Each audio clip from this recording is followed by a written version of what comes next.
Hi, welcome. I'm Rumbleway, Rumbleway Farm, and of course I didn't write where I'm from, but I'm from Maryland. I'm up in the corner by the Chesapeake Bay.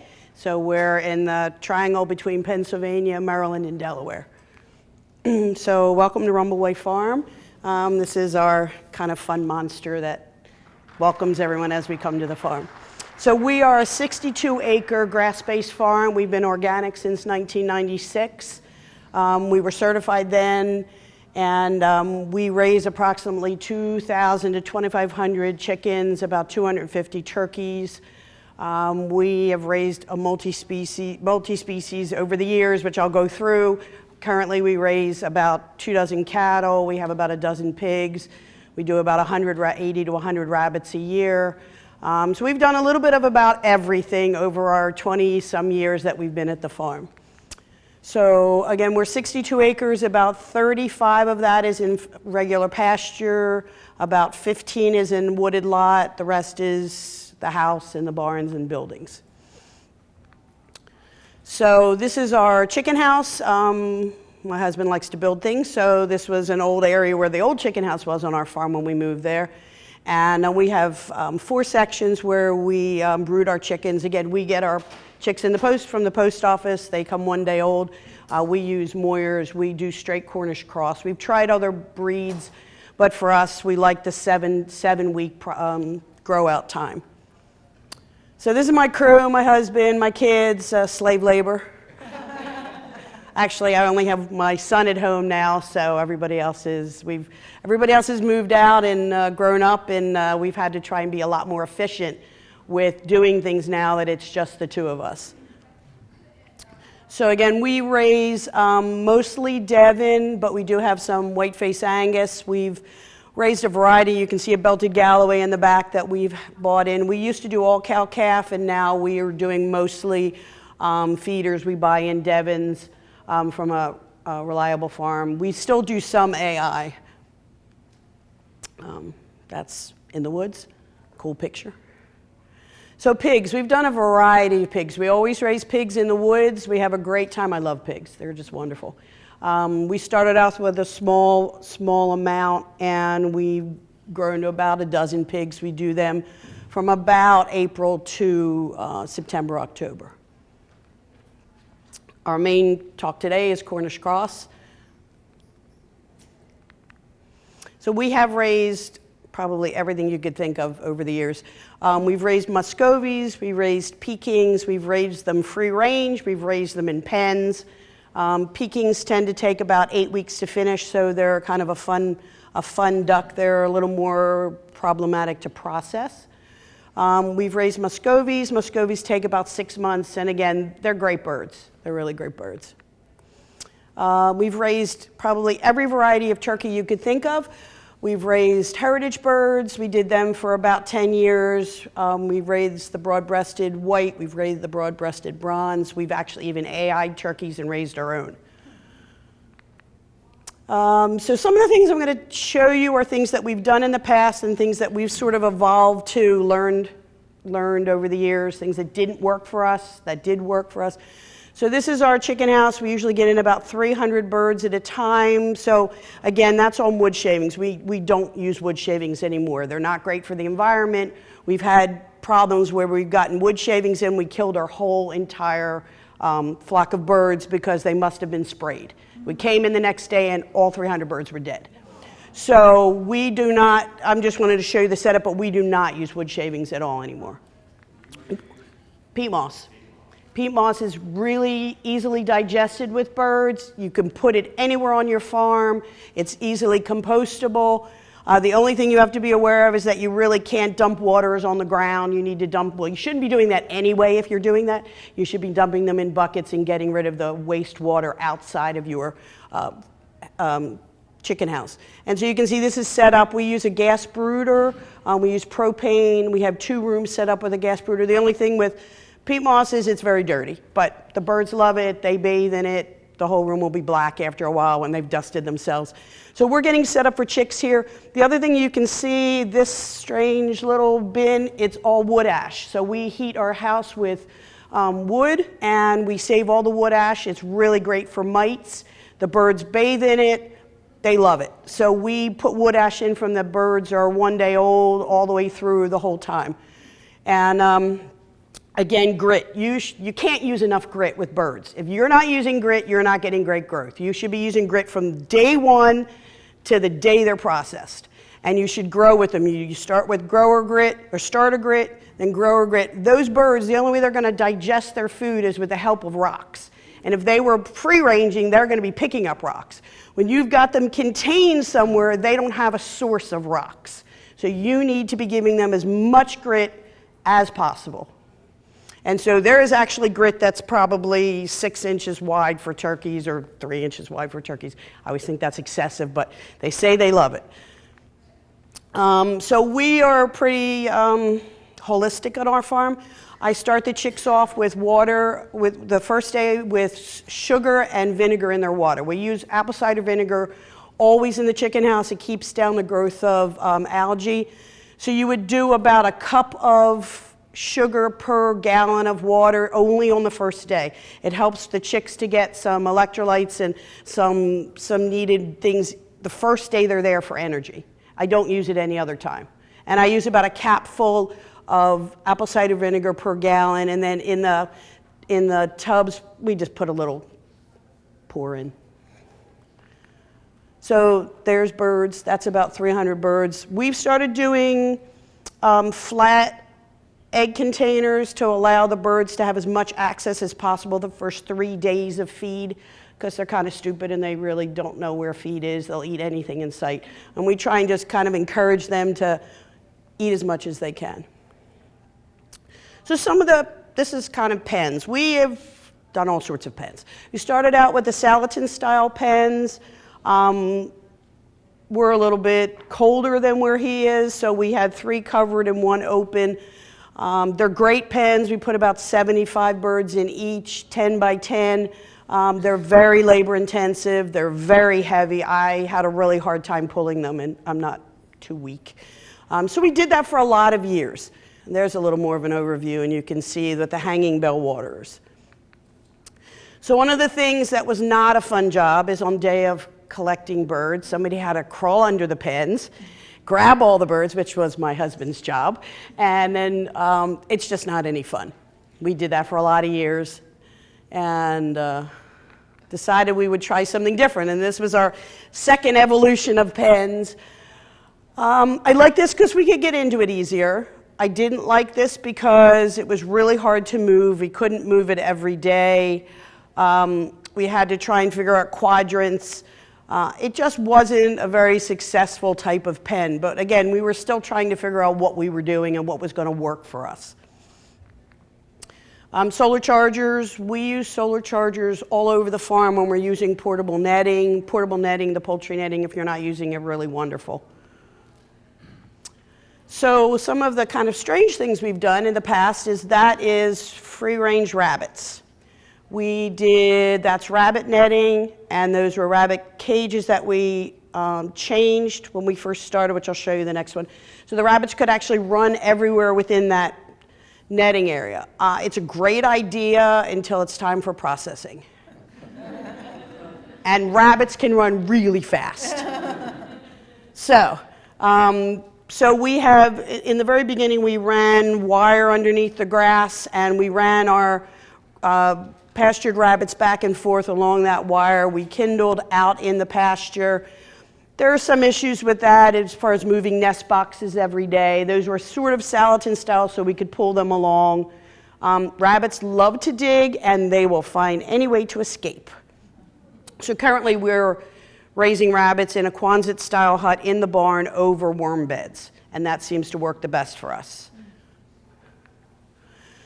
This is our laying hen building, however you want to say it. My husband built it on a movable hay wagon base, and there's nesting boxes on one side and roosting area on the other. The one mistake we made when we first started laying hens, that'll hold about 150, is we put them on our nice, flat, beautiful pasture. And what the laying hens like to do, they like to dig, they like to eat everything.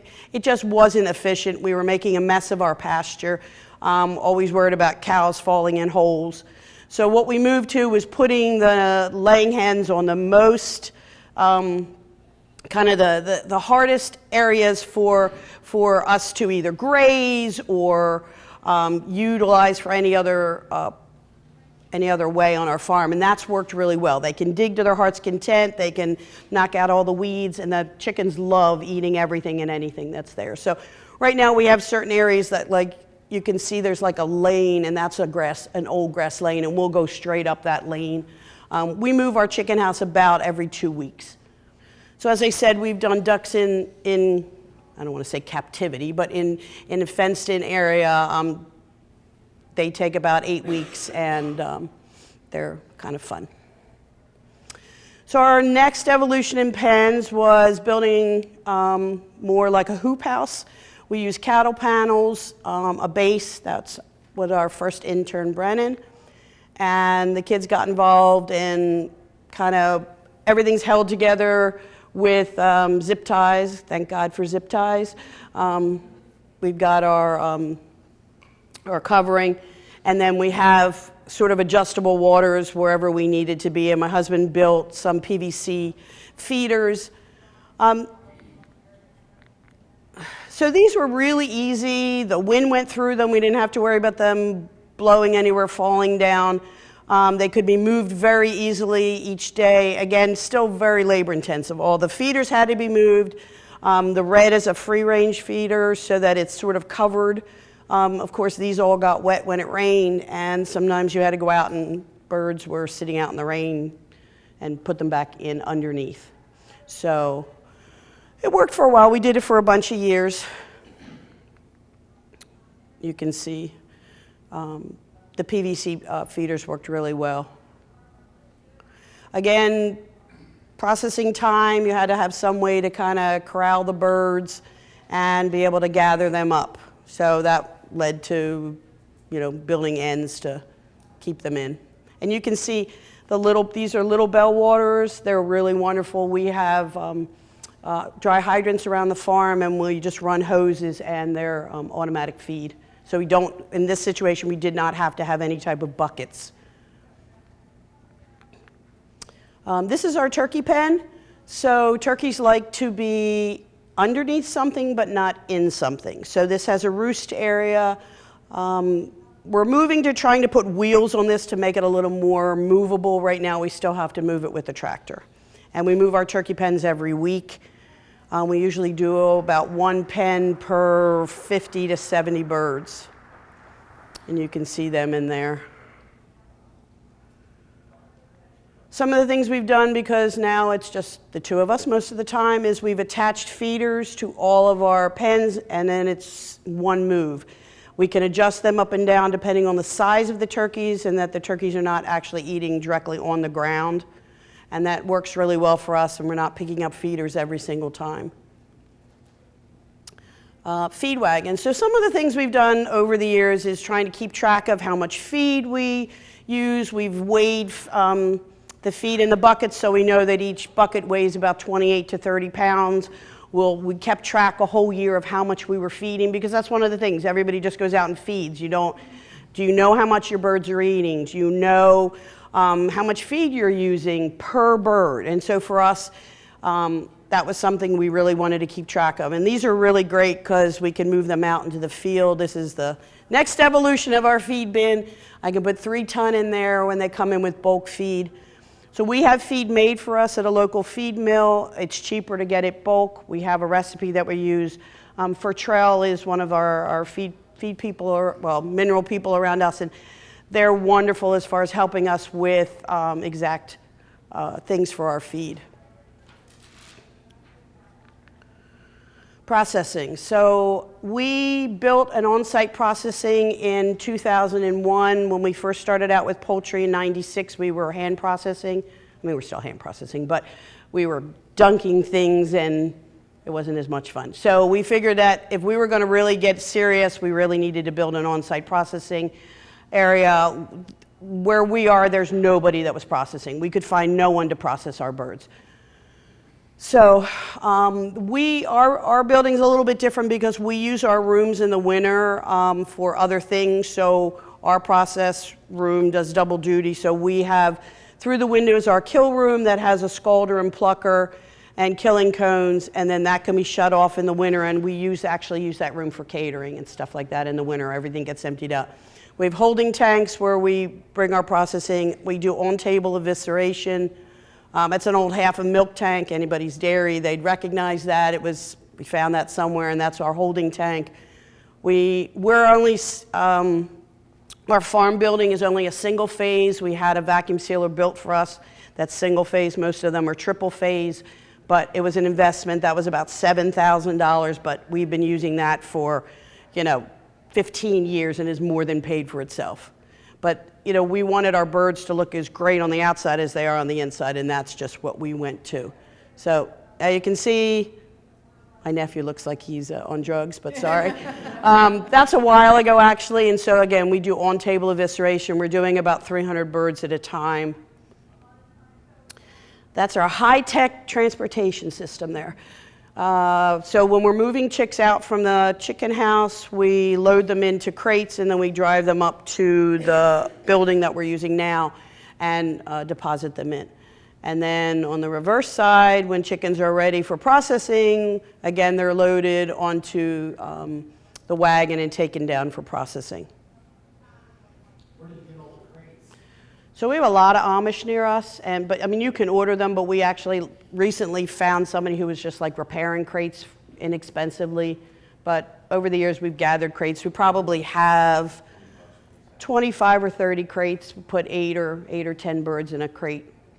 I'm sorry, did somebody say? Something about the cost of The last time we bought, they're probably about between $10 and $20 a piece. It just depends on what you're looking for. But we've been using those same crates for 20 years. So a lot of things, like even our scalder. We bought our scalder back in 1996 for $5,000. I still have the same scalder. It is more than paid for itself over 22 years. So if you're getting serious with processing, some of those costs are not great in the beginning, but over the course of years, you're going to have more than paid for itself. So a lot of the materials that you've seen us use, some of the tables and things, we've scoured somebody going out of business, like our scalder, the butcher upgraded. He sold us the scalder because he wasn't using it anymore. Tables, we saw a restaurant going out of business. We bought tables from them. So I think you can really look for things, discount things. We're always reusing everything. We are like, I hate to waste stuff, so we reuse egg cartons, we reuse plastic bags. Not for chickens, for our store. But we like to recycle as much as possible. So this is our last evolution in pens, and the reason we went to this is the year before we built this. This is a mobile chicken schooner. We lost 400 birds over the course of our season just to predators, to flying owls and hawks, to raccoons, and we had to figure out what we were going to do or we were going to stop raising poultry. That was just way too many birds.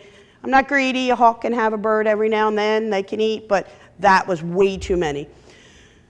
This is something we built. We bought one year and one the other year. They're about $5,000. That's 20 foot by 20 foot. I can put 350 birds in there.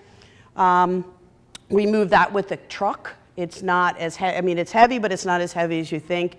So it's considered a mobile greenhouse. And so we built it from scratch. Some of the things we did was doing extra supports on the side so that we're not torquing when we're moving. It's more rigid. We raised the front and the back 6 inches, and so that when you pull the pen forward, if the birds don't get run over, they sort of fall out the back, and there's plastic on the back. It's like a giant jigsaw puzzle. My husband and my son had a lot of fun putting it together. That's not a kit. You designed it. It was a kit. Oh, it was a kit. So Byler's Greenhouses up in Lancaster, there's lots of places even in the Midwest that are making those, but it's just something we decided that was our next way to go. My husband and I can feed birds, move the pens, and do everything within 15 minutes, once a day. The birds are, so it's kind of funny. When we first built this, I don't know if you can see this. Can you see where there's the chicken wire? Well, we didn't put chicken wire all over it, and the raccoons figured to climb up the chicken wire and get into the pen and still got our birds. So then we spent a whole day putting chicken wire all over everything. So there's no way to get in there at all.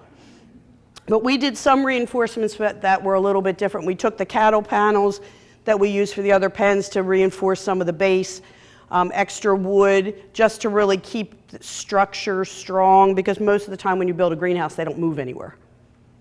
So you can see, so then there's tie downs. The one great thing about these is the sides go up and down. It gets pretty warm where we are in Maryland. It could be 100 degrees in the summer, and we do need to have as much airflow as possible. It's on skids, so we just enclosed the skids so we didn't have too much dirt and rotting in there. Lots of hoses. We love hoses. So that's our high-tech watering system, and again, feeders that can move up and down. They start at the very base when the chicks go in there at 3 to 4 weeks. We usually cover one back, and I'll show you the picture of that. So the back is usually covered. And again, the tarp straps for moving them and feeders.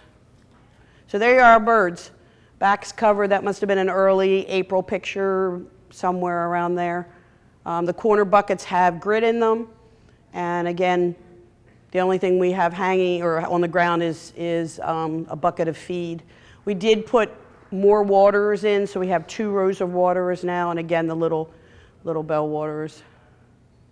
And again, with the long feeders, 300 birds, there's plenty of space for everybody to eat. And again, we raise that and lower that as the height of the bird changes. We move it once a day. Yes, sir.